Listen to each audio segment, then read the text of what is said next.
Bapak Ibu sekalian, saya sebenarnya ingin menyampaikan, kita semua sudah tahulah bahwa situasi kebobrokan. Nggak apa-apa, saya juga sama dengan Pak Harto. Kalau misalnya mau diapain, nggak apa-apa. Tetapi saya punya keyakinan bahwa saya berjuang untuk agama, bangsa, dan negara. Itu koridornya. Dan saya sebagai mantan prajurit, ya saya hadir di sini itu juga karena sumpah saya dulu.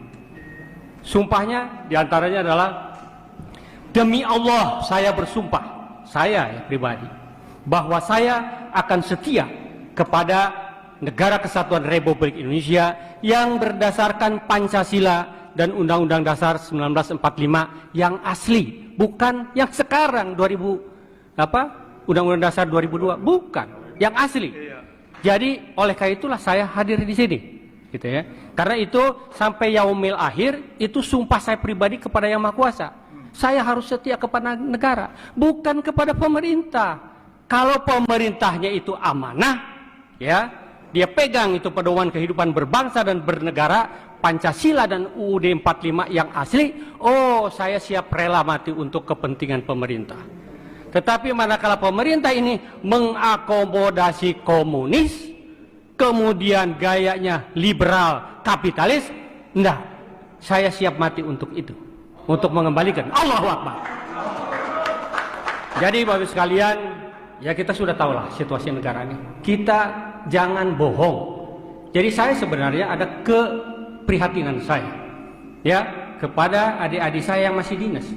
Harusnya TNI dan Polri, oke lah Polri itu bukan kesatuan saya, tetapi TNI harusnya dia pegang koridor. Manakala pemerintah keluar dari koridornya, harusnya dia datang kepada pemerintah. Pemerintah masuk loh kepada koridor. Ini loh yang dibuat oleh founding father kita, di sana tujuan kita. Sekarang saya mohon maaf ya, dari tujuan negara saja, sekarang sudah diacak-acak. Sekarang kan ada 4 tuh tujuan negara tuh, melindungi bangsa dan wilayah, ya, mensejahterakan kesejahteraan umum, mencerdaskan kehidupan bangsa, kemudian ikut serta di dalam perdamaian dunia. Sekarang kita lihat wilayah dijual.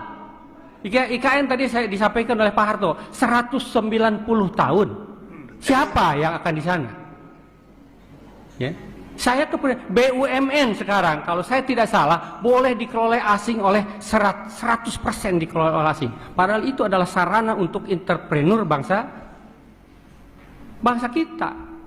Ya. Jadi semua acak adul. Jadi kalau kita lihat ya, apa sih kehidupan berbangsa dan bernegara? Geodemokonsos.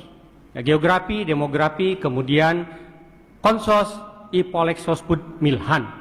Coba mana ada nggak sekarang yang membanggakan kita dari seluruh kehidupan, komponen kehidupan berbangsa dan bernegara. Semua memprihatinkan. Sekarang para pejabat, punten ya, oknum lah saya sampaikan. Ya tidak semuanya mungkin, tetapi kalau menurut saya mungkin hampir semuanya juga gitu. Sekarang itu berlomba-lomba untuk mencari kekuasaan, untuk mencari duit, kekayaan, untuk apa? Perutnya kenyangnya perut masing-masing.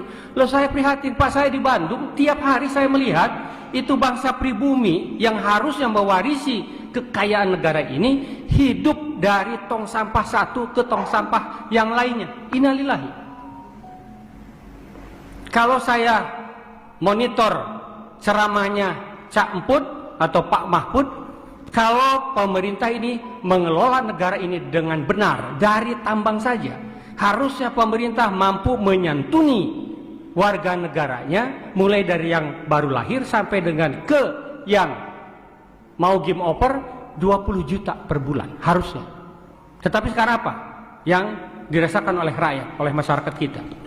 Tidak ada tuh, menurut saya, ya benar-benar berjuang. Yang sekarang diberi mandat oleh rakyat itu berjuang untuk kepentingan rakyatnya. Jadi harta kekayaan negara yang dikelola oleh mereka itu benar-benar berjuang untuk kepentingan rakyatnya. Gak ada. Ada sih ada, tetapi menjelang saat pemilu sekarang nih yang dibutuhkan. Baru dikasih sembako rakyat. Tetapi hanya untuk mencari suara. Innalillahi.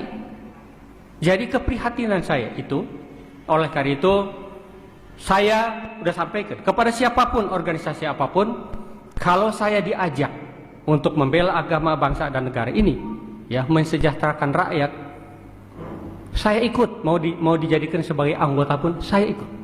Dan saya tidak pengen apa-apa, ya. Saya usia udah 65, sudah dapat bonus. Apalagi Pak Harto tadi, Pak Slamet, Pak Narko, kita ini udah bawa tanah, nggak pengen apa-apa lagi, tetapi selamatkan anak cucu bangsa ini. Allahu Akbar.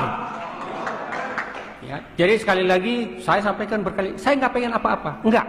Kalau seandainya Undang-Undang Dasar 45 sudah kembali ke aslinya, di situ ada proteksi terhadap pribumi Nusantara. Saya tidak mau seperti Singapura, saya tidak mau seperti Amerika yang Indian itu hilang dari peredaran. Kemudian saya juga tidak mau seperti aborigin di Australia. Yuk kita sama-sama bangun negara ini, tetapi bahwasanya ada resolusi PBB tentang pengakuan terhadap hak-hak masyarakat pribumi. Jadi, yuk sama-sama kita bangun, ya. Ya punten ya, yang ada warga negara Indonesia dari bangsa lain, ya, yuk sama-sama kita. Makanya saya di dalam punten, di dalam UUD 45 itu adendumnya, salah satu saya sarankan untuk pasal 6. Pasal 6 kan presiden adalah orang Indonesia asli. Sekarang kan sudah dirubah. Presiden warga negara Indonesia yang sejak kelahirannya dia berada di Indonesia sudah bisa jadi presiden. Jadi kalau negara X ingin menguasai Indonesia dengan Undang-Undang Dasar 45 palsu, tidak perlu saya invasi. Saya siapkan agen saya, suami istri, saya luncurkan ke Indonesia, ya. Kemudian begitu anaknya lahir, ya, 40 tahun kemudian atau sekarang sudah dirubah, ya, untuk kepentingan pencalonan wapres jadi 35 tahun, kan itu dia siap untuk jadi presiden Republik Indonesia. Operasi intelijen strategis dengan kekuatan saya jadikan si agen saya jadi warga negara Indonesia, ya. Kemudian dengan kekuatan duit saya bina kekuatan di sini. Kalau di Kopassus itu ada yang terkenal namanya Operasi Sandiuda, itu Pak Narko tuh, ya. Jadi itu untuk menguasai negara ini. Jadi sadar nggak? Sadar nggak? Ya, perpolitikan kita semuanya sudah transaksional. Yang punya duit, yang jadi. Jadi bayangkan, ya, betapa mudahnya dengan peraturan sekarang kekuatan asing menguasai NKRI. Ini yang menjadi kegundahan saya. Maka saya bilang sebelum saya game over, ya, untuk membela bangsa dan negara ini plus agama. Kenapa agama? Karena menurut saya komunis sudah masuk ke semua lini kehidupan berbangsa dan bernegara. Makanya saya tekankan agama, karena bagi komunis agama itu adalah racun. Saya harus berada di posisi itu. Jadi saya siapkan diri saya, ya, saya siapkan untuk mewakafkan diri saya untuk kepentingan itu. Dan saya terus terang sudah sampaikan kepada anak istri saya.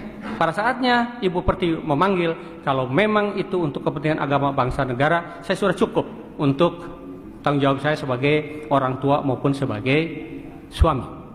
Dan izinkan saya untuk ikut bergabung dengan rekan-rekan seperjuangan yang tetap fokus untuk berjuang untuk agama, bangsa, dan negara kesatuan Republik Indonesia tercinta. Jadi Bapak-Ibu sekalian, ini kenapa kita ada ini, karena pemakzulan ini ikut di dalam, karena satu tadi saya sumpah saya sebagai prajurit dan itu adalah sumpah perorangan, dan yang kedua memang situasi NKRI sekarang ini tidak dalam keadaan baik-baik saja.